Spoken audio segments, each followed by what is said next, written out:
Hey everybody, welcome to my talk on the Darknet of things, which I really created with the goal of teaching some of you how we can research and collect intelligence on different types of cyber criminal activity. But first, a little bit about me. I've been in the intelligence community for about 15 years. Working in, various roles for like the Department of Defense, from counterintelligence to tactical SIGINT to human intelligence collection, to then pivoting and working in the private sector within cyber threat intelligence. And today I'm the head of the Equinix Threat Analysis Center, or as we call it, ETAC. I'm also a SANS faculty member and soon to be author of the Forensic 589 Cybercrime Intelligence course. And then last but not least, I'm a husband and soon to be father of two. So looking at the agenda for today, we're going to be defining cybercrime intelligence and discussing some of the more introductory topics of cyber criminal operations and some of the different tools that we can use to track criminal activity. We'll also be looking at a case study. Now, I originally wanted to do 2 case studies, but really found that I wasn't going to end up having enough time to do 2, unfortunately. So, we'll be focusing on a follow the actor case study.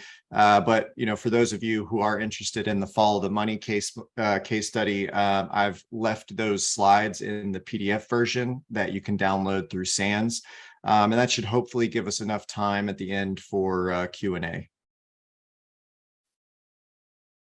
So, that brings us to the question of the day, which is, what is cybercrime intelligence?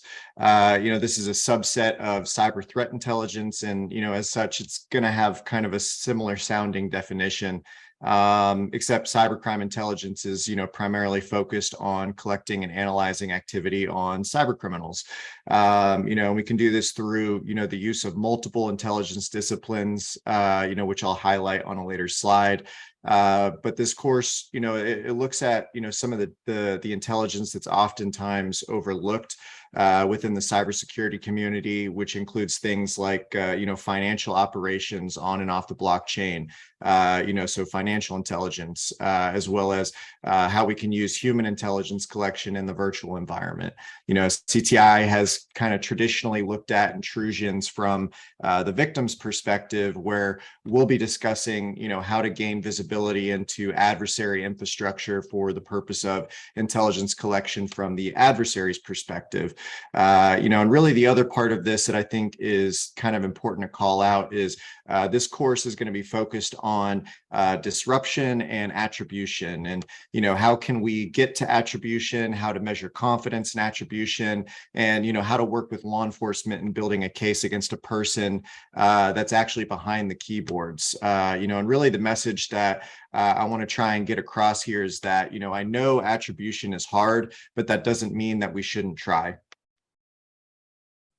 And of course, this wouldn't be an Intel presentation if I didn't throw, the intelligence life cycle in here at some point. So, for those of you unfamiliar with what this is known as the intelligence life cycle. And with any kind of intelligence collection, we have to first start with planning and direction, which includes things like our intelligence requirements, which could, come in the form of a request for information or RFI, or, if you work in law enforcement, could be an assignment to a new case or a tasking related to a suspect. Really, regardless of whether you're in the private or public sector, once we have these requirements, we now have our marching orders to go and then collect, everything that we can collect to help support those requirements. And of course, how we process and exploit that intelligence may look different depending on, the type of intelligence we've collected. CRIMINT is going to be, more focused on exploiting, the person through the different approaches that we use, or, if we're collecting financial intelligence, we may have collected a suspect's cryptocurrency wallet, and we find that it's located at an exchange that collects know your customer information, or KYC, and then we may want to submit a request to that exchange for details on the wallet's owner. And then following processing, we've got analysis and production of all that was collected. This is where we may want to measure our confidence in attribution. For example, if we, get the name, or say an LLC name that's tied to the sole owner of that account from that exchange that we submitted the KYC request to, is there any other evidence that points to that individual, or is that the sole evidence pointing to that person? And then, last but not least, I updated this to say dissemination and disruption. And this could come in the form of, seizing a criminal's cryptocurrency wallet, or taking down adversary infrastructure, such as like what we saw with private-public partnerships with like Emotet and TrickBot takedowns. So we'll be looking at things like, how do we disrupt criminal activity? When is the right time to disrupt criminal activity? And things along the lines of that. And next, we're going to be looking at the who, the what, the when, the where, the why, and the how of cybercriminal operations. And, this should hopefully, help to better visually depict, some of the more technical topics that we'll be covering today. So, following this who, what, when, where, why model, looking at who we're going to be investigating today, we've got Wizard Spider. We've got the developer behind the Jigsaw and Thanos ransomware, which is our Follow the Actor case study. We've got Alphabet and Hydra Darknet marketplaces. And the last one is actually from the second case study, which, for those interested, can read in the PDF version of this talk that was shared with Sands. But it's essentially the people, or the persona, tied to one of the people who laundered billions of dollars from the original Bitfinex hack back in 2016. And then last but not least, this is more of a disclaimer, just because some of these are still considered active investigations. I have to throw out there that, everyone should be viewed as innocent until proven guilty. Which brings us to our what. So, from a what, who, what, when, where, why, what, this is, what kind of criminal activity will we be investigating? So, looking at the topologies listed here, on this slide, our scope for this talk will be focused more on, ransomware, money laundering, and then, the more broadly covered cybercrime as a service and darknet markets, which kind of fall under multiple criminal categories based on all the different things that they touch. Which brings us to the when of criminal operations. And this is really more so, just a timeline of events that can help paint a picture of a cyber criminal group's progression over time. And, for those of you with, strong forensic backgrounds, you probably know what a super timeline is, and, why things like temporal analysis are so important in investigations. This is just kind of a different way that we can look at evidence to help better understand our adversary. And, I think this is kind of a decent generalized example as to why it's important to track criminal progression over time and the different assumptions that can be made by, looking at our data from this viewpoint. Which, brings us to the where of criminal operations, which, obviously is focused on the areas that the criminals operate out of.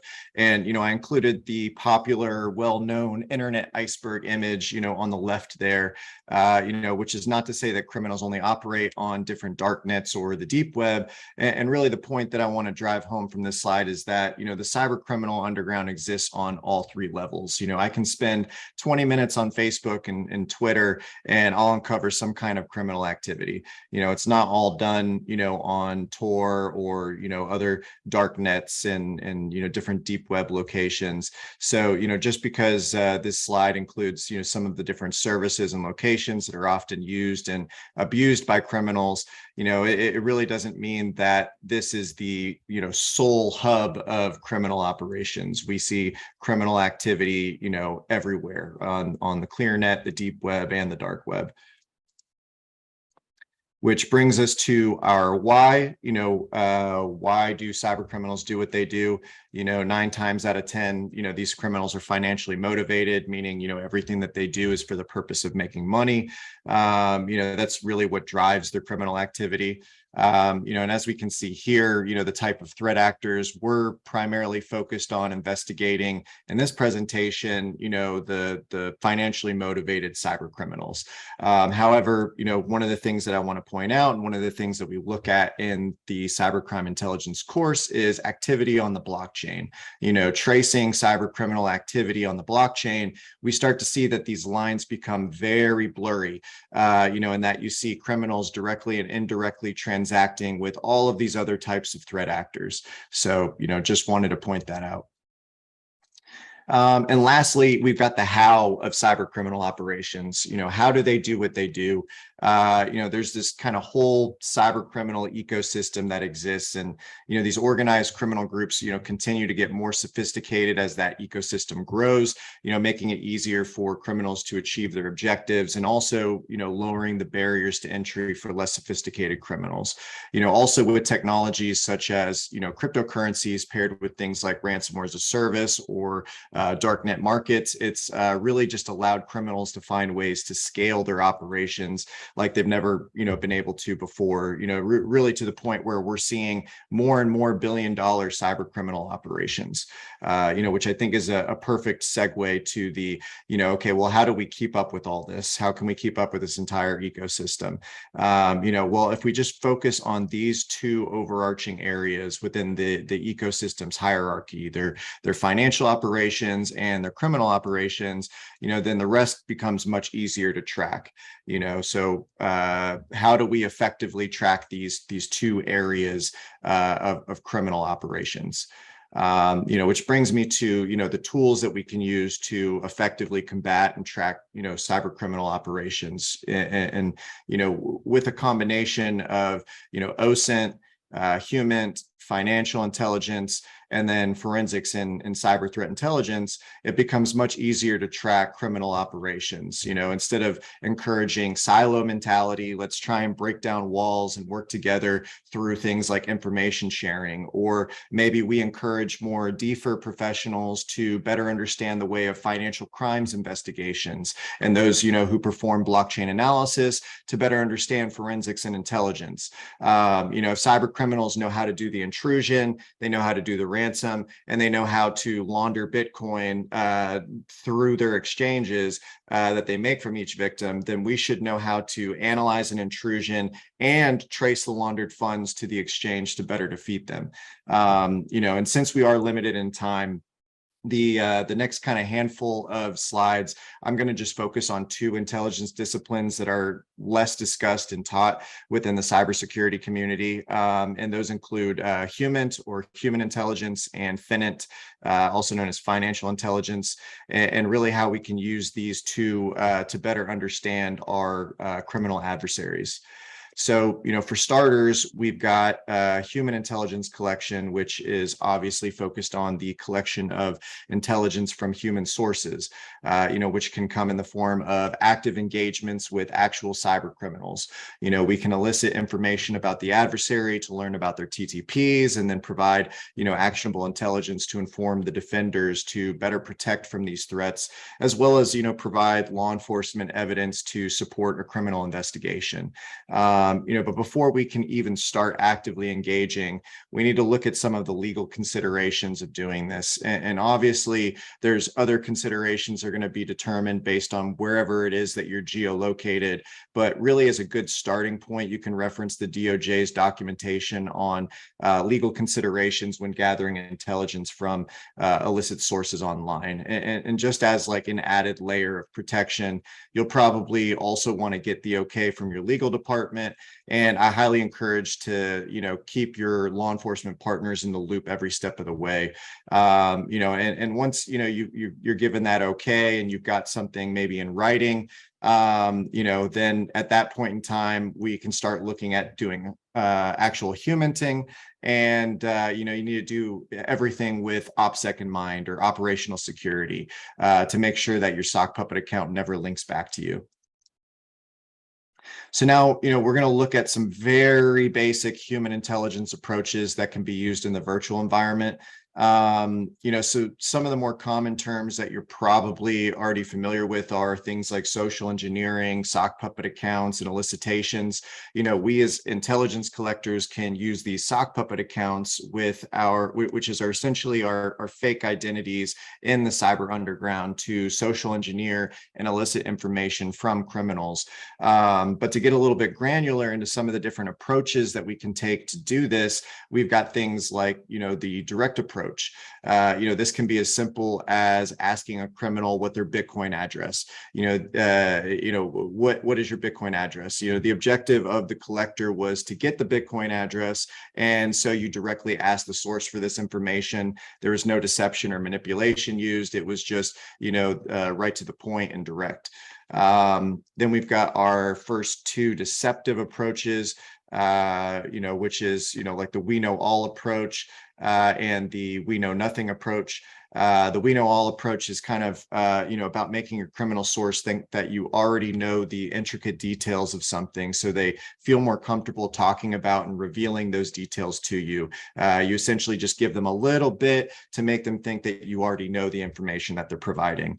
And then the we know nothing approach is essentially the opposite of that. This approach plays on the personality types that like to teach. So if you have someone who likes to share their methods for how they breach networks, then the we know nothing approach would be perfect for that person. Then we have the change of scenery approach, which, in the virtual environment is obviously not going to a beach. What this looks like in the virtual environment is, wherever your source is most comfortable to reveal more information to you. So are they more comfortable in a forum private message like exploit or XSS or breached, or are they more, comfortable talking over Jabber or OTR because it's encrypted and there aren't any logs tied to the conversation? We've got pride and ego up approach, pride and ego down approach. This is as simple as building your source up or tearing them down.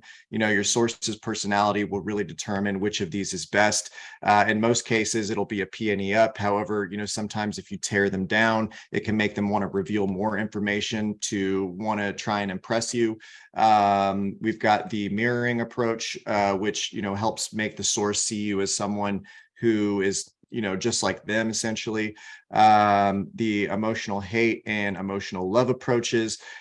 These are, taking the fact that you know what they love and what they hate, and then you can use your sock puppet to mirror these things so they think, again, you're just like them, which can then make them, more comfortable to reveal things to you. You've got the incentive approach, which is pretty self-explanatory. It's usually tied to monetary gain. Then you've got the Mutt and Jeff approach, which is also known as good cop and bad cop. And in the physical environment, the idea is you've got two people, one is being friendly, your good cop to the source, and then the other is being mean to the source, which is your bad cop. The goal is to get the source to feel more comfortable revealing information to the good cop. So the fun thing about the virtual environment is that you can use two sock puppet accounts that are controlled by the same person to use this approach. Now, again, these are just very basic human intelligence approaches, but if you are interested in learning more about, those beginner level human approaches, you can go to this image that I hyperlinked in the PDF.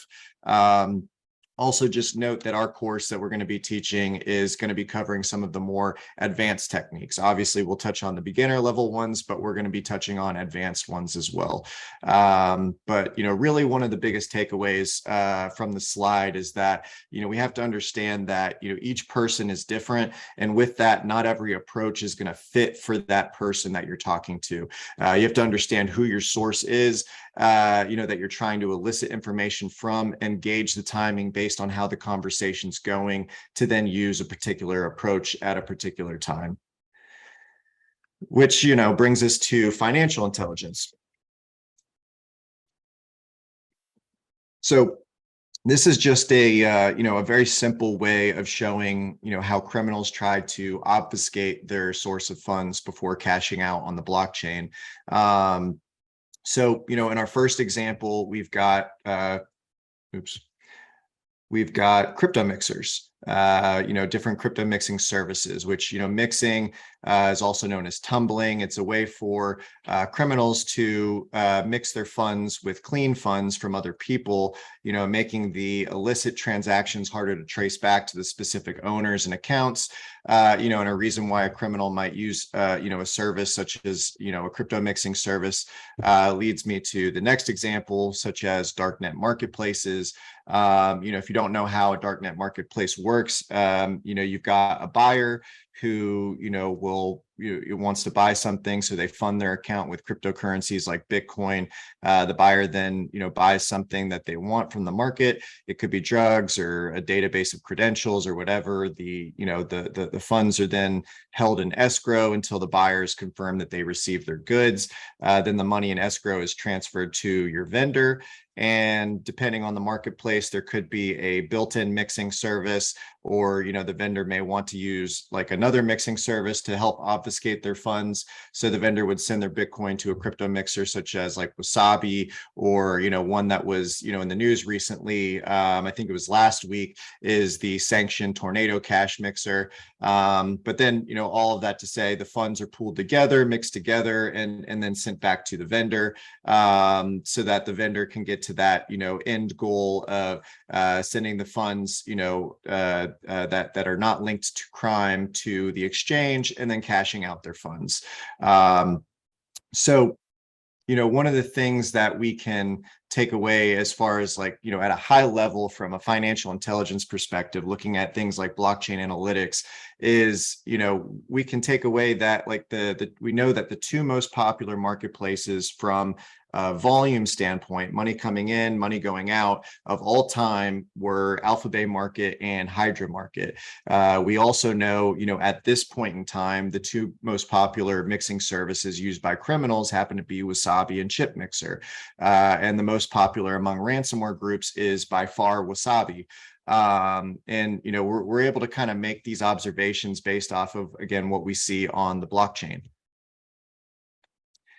Now, this is more so just to give everybody an idea, for those who don't know, what a ransomware as a service business model looks like, in preparation for the next few slides, which are going to cover Wizard Spider. But essentially, the ransomware developers create a ransomware. They lease the ransomware to affiliates, which, these groups, or actors may have nothing else in common with each other than the fact that they lease the same ransomware. The affiliates then use the ransomware to ransom victims. The victims pay in cryptocurrency. The money's then split between the affiliates and the developer, which is usually like on a 70-30 split. On average, I've seen other variations of that, but it's typically 70-30. But the question that I really want to be able to answer is, what do these transactions look like on the blockchain, and what kind of assumptions can we make from all of that type of data? Which brings us to this slide. And for many of you who work in intelligence or forensics, you probably aren't surprised that the biggest contributor of funds to this group belong to Conti. But the pieces that maybe new information are some of the other services that this group uses. We can see that the group uses sanctioned exchanges such as Suex and Garantex to cash out their funds. We also see that they use two mixing services that I pointed out on the previous slide.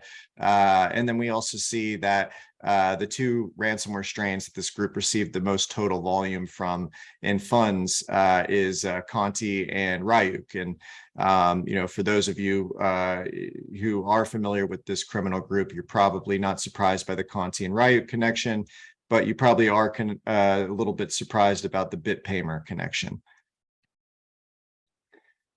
All right, so on this slide, I just want to take a quick detour to explain some of the things that we gained insight into from the Conti leaks, since we are on the subject of Conti ransomware.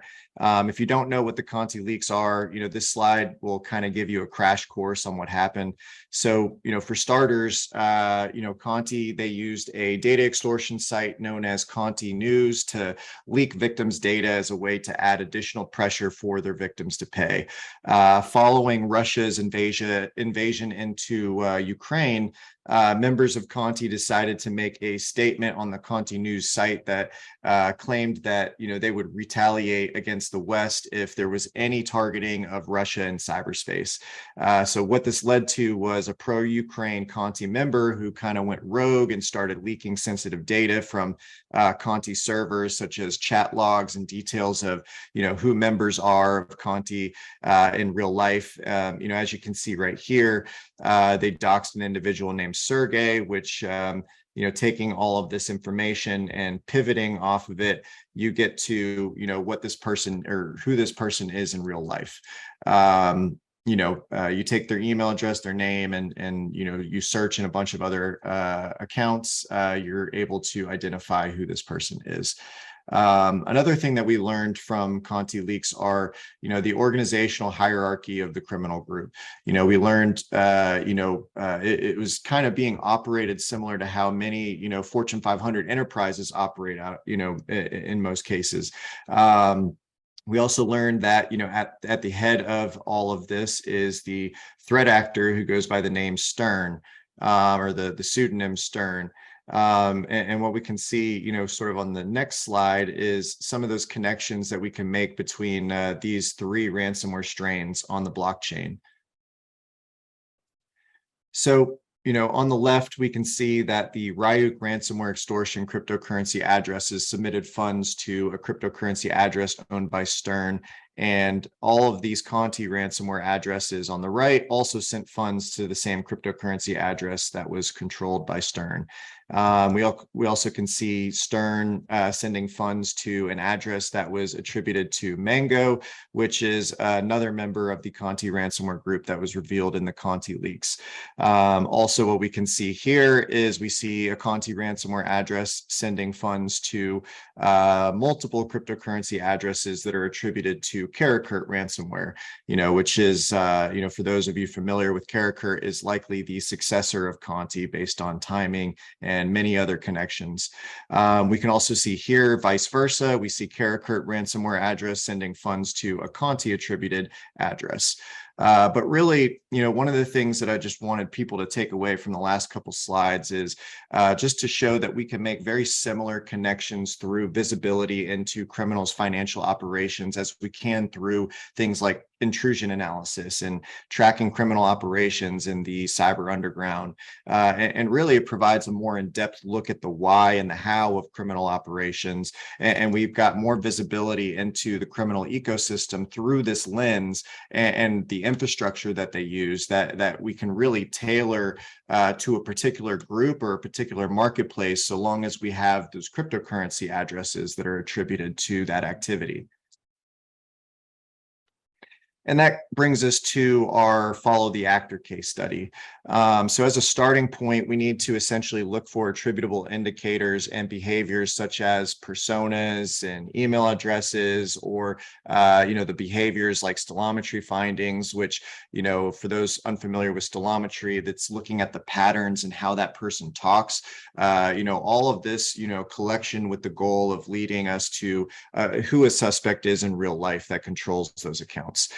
So for this case study, we'll be looking at Nosophoros, and sort of sticking with our movie theme, we'll be supporting Operation The Hunt for Red October. And to give you kind of this TLDR version of Nosophoros, they're the persona that developed the Thanos ransomware and Jigsaw version 2 ransomware. So we can't talk about Nosophoros without first, looking at the leak of the original Jigsaw ransomware source code. So on January 2019, we see that on the Underground Forum Cracked, this forum user leaked the source code of the original Jigsaw ransomware. So later, I want to say 3-4 months later, in April 2019, we've got a user that goes by Plus Asclepius on the same forum who responds to the thread, stating that the reason why the ransomware no longer worked was because the blocker API was no longer available.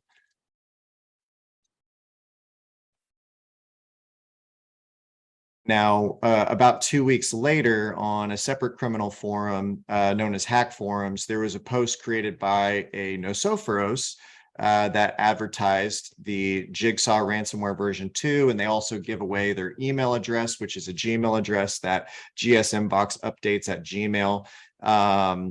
And so we know that that Gmail account is linked to the Nosophoros persona. They also made a comment right there that Jigsaw version 1 became obsolete because Blocker IO API is no longer available. It's kind of a loose stellometry finding or connection between Asclepius and Nosophoros, but we're not done yet. This is just the beginning. So about a week before the post on Hack Forums by Nosophoros, there was a post by Asclepius in another criminal forum known as Nold, where Asclepius advertised the Jigsaw ransomware version 2 2019, where we see another stellometry connection between Nosophoros in both the title as well as the body of the thread, where we see about 80% of the post is verbatim what Nosophoros posted in their thread on Hack Forums. And finally, just want to call out this part right here. This plus in front of Asclepius is something to remember for the end of the case study. It's going to be important.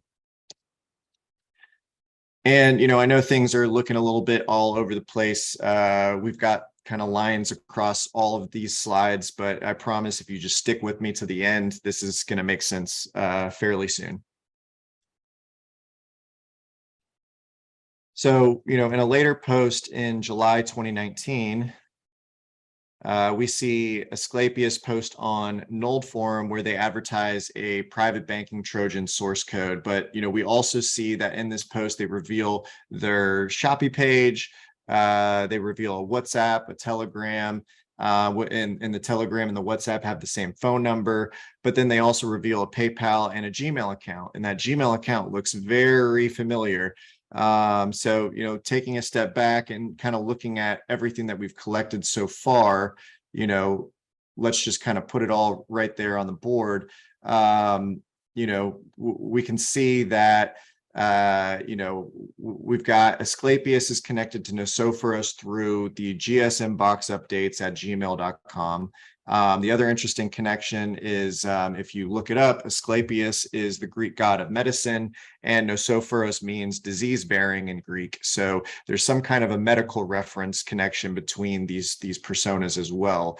And then through stellometry connections, such as the Jigsaw Ransom version 2 thread and the comments around the blocker.io API, we could probably say with medium to high confidence that these personas are operated by the same person.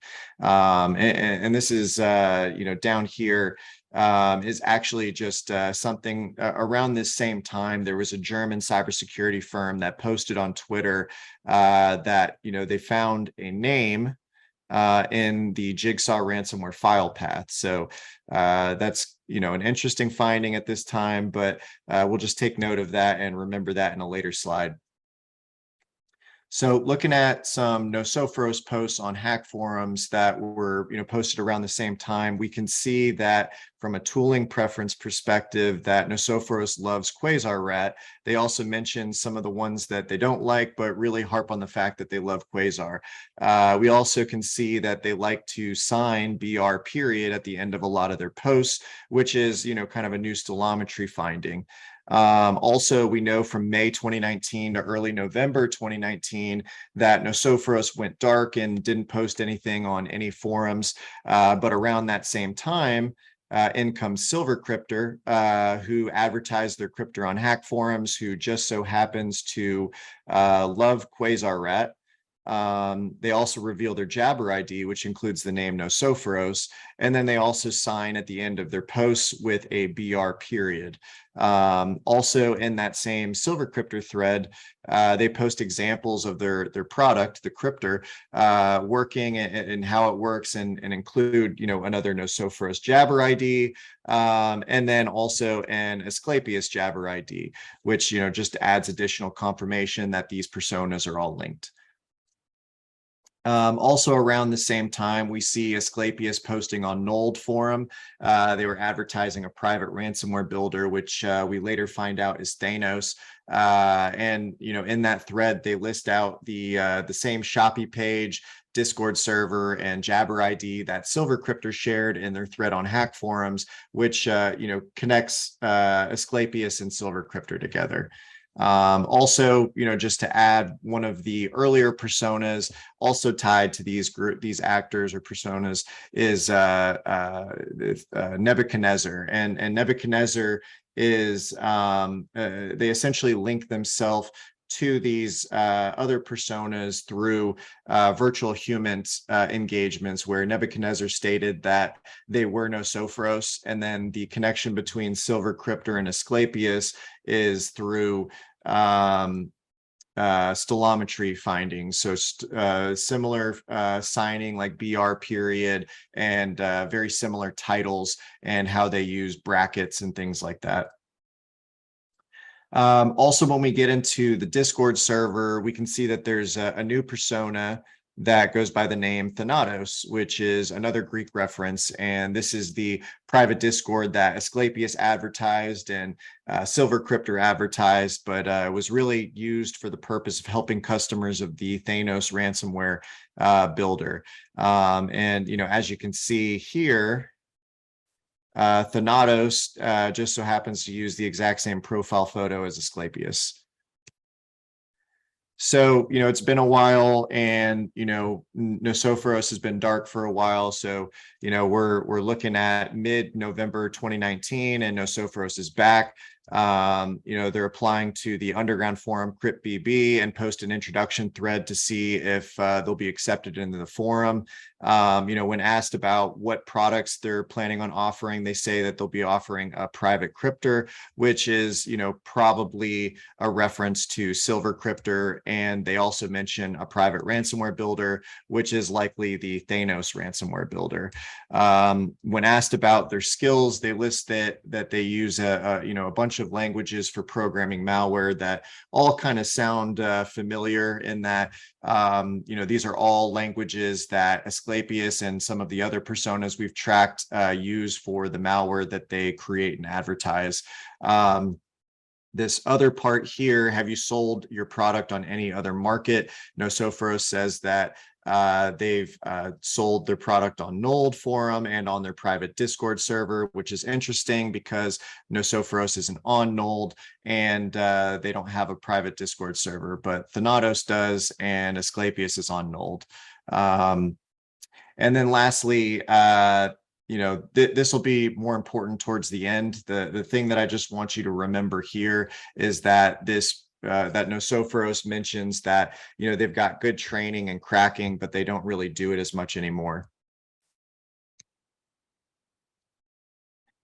Now, if this was like a movie, Johnny Depp Blow, or Nicolas Cage in Lord of War, this would be the part of the movie where everything's going, fantastic for the criminal. There's rock music going on in the background. They're driving a jet ski, or just seems like nothing's going to stop them. They're just doing gangbusters with everything that they're doing. And what this kind of looked like in the cyber underground is that you start seeing mass adoption of the Thanos ransomware within some of the more top tier underground forums like XSS and Exploit. We also see that Nosophoros is getting vouches from well-known cyber criminals, and their credibility is just really shooting through the roof among the criminal community. They're posting often in these two forums, and really because of the mass popularity and credibility among these criminals, Nosophoros decides to start their own ransomware as a service program. Also, just a quick note, at the bottom right there, you'll see that Nosophoros provides additional evidence that Asclepius and Nosophoros are linked by posting contact information for Asclepius and Nosophoros Jabber IDs.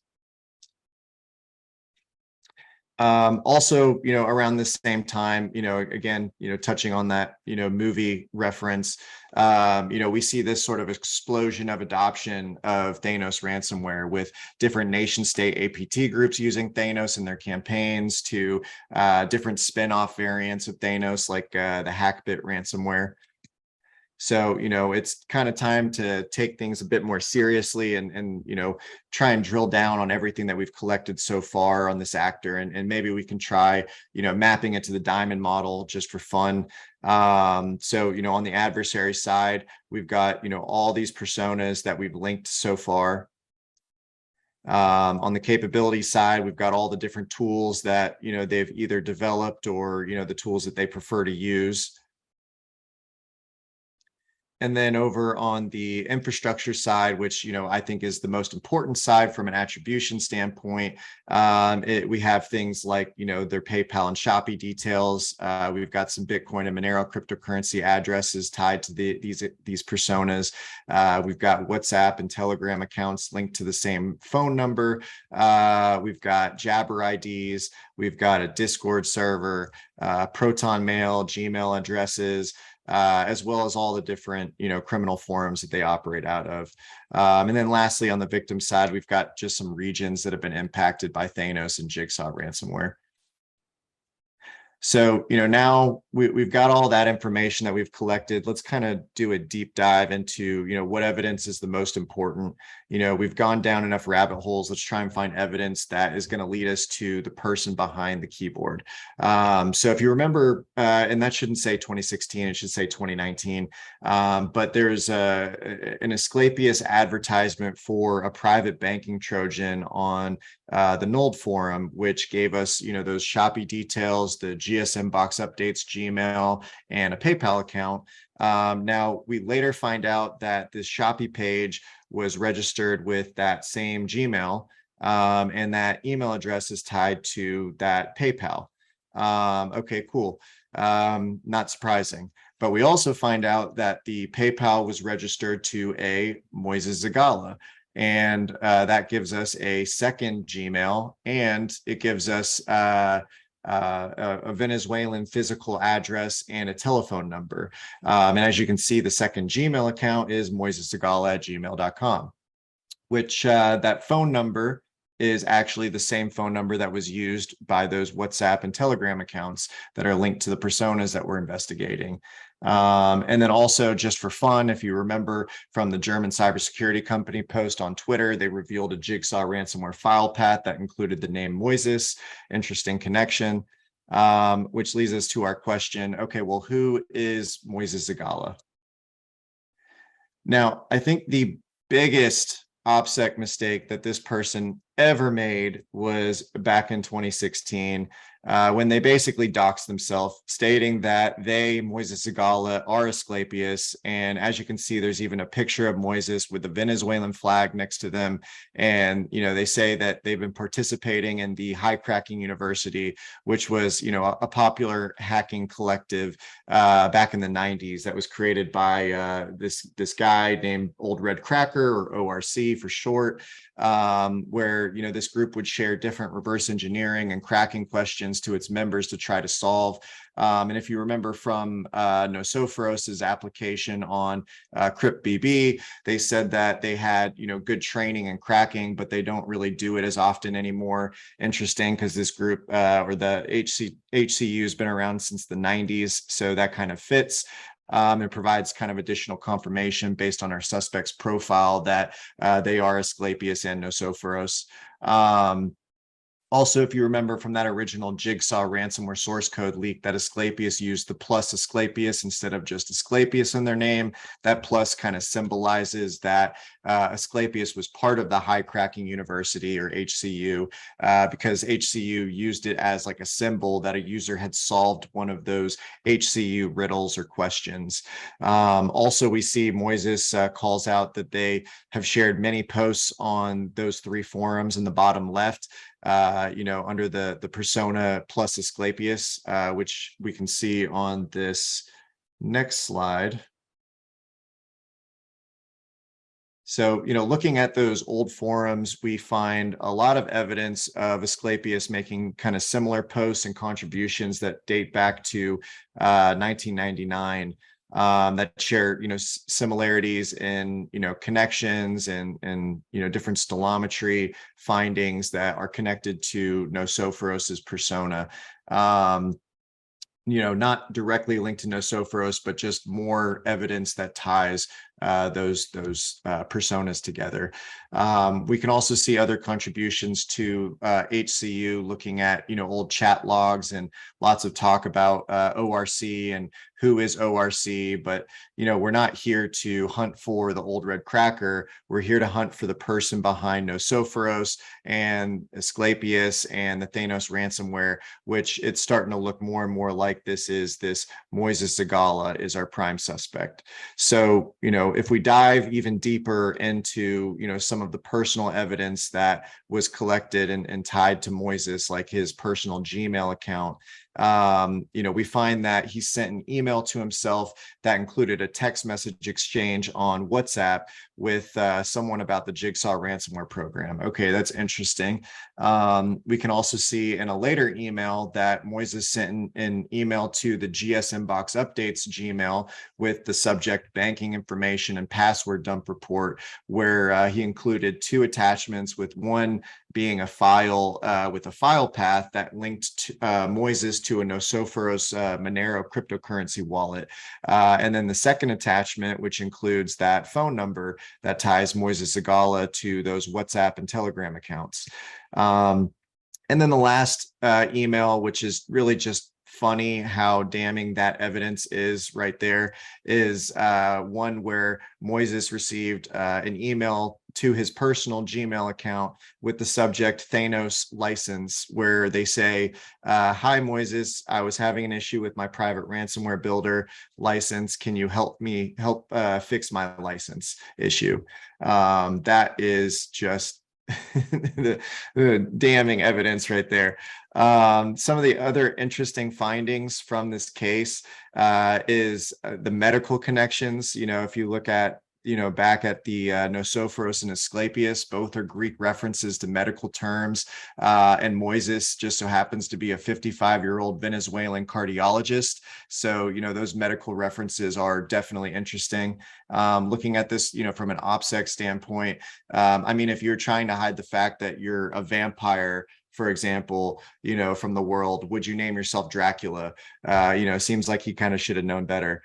But another interesting finding are the KYC request exchange details, to that cryptocurrency exchange account that was linked to Nosophoros. We can see that Moises was the name tied to the account, and so was his personal email address. But also we see that the exchange had a photograph and a driver's license tied to the account, which it happens to be that driver's license right there. So, obviously everybody is innocent until proven guilty, but, we can feel fairly confident that we've got our guy. And hopefully we've got enough time for Q&A. If we don't have enough time for Q&A, feel free to reach out to me on LinkedIn, on Twitter. I've got a website, CRIMINT.io. You can contact me through there. Contact me in Slack, and happy to answer any questions if we're not able to answer them now.